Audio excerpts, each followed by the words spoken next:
Well, সেই famous web series Montu pilot session 3 release হয়েছে। ভেবেছিলাম এর হয়তো দুটো সেশনই হবে, কিন্তু এর সেশন 3ও এসে গেছে। আগের সেশন দুটো দেখে থাকলে এই সেশন 3ও দেখতে হবে।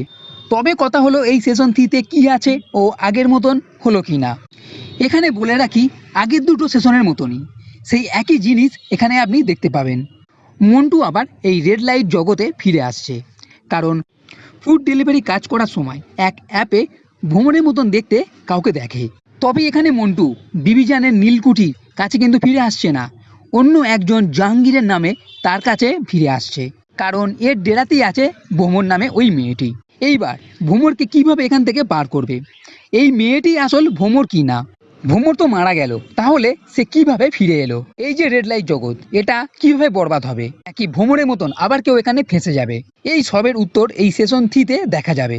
মানে এটা আশা করা যায়, যেভাবে এর ক্লাইম্যাক্স শেষ হচ্ছে তাতে বলা যেতেই পারে এটা সেশন ফিনালে।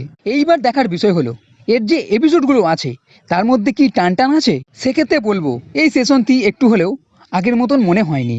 মন্টুর সেই যে ঝাঁঝালো ভাব অতটা দেখতে পাওয়া যায়নি। এখানে টুইস্টের কথা বললে তা নিশ্চয়ই আছে, তবে সেটা শেষের দিকে। এবং শেষের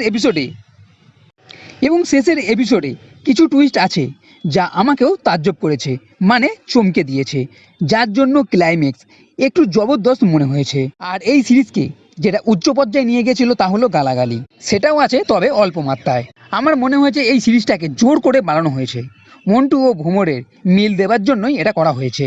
না হলে এই সিরিজের মধ্যে তেমন নতুনত্ব তো কিছু নেই, আগে দুটো সেশনের মতনই। তো বন্ধুরা, এই ভিডিও যদি ভালো লেগে থাকে তাহলে লাইক করো, কমেন্ট করো, শেয়ার করো, আর এই চ্যানেলটি সাবস্ক্রাইব করতে কখনোই ভুলবে না।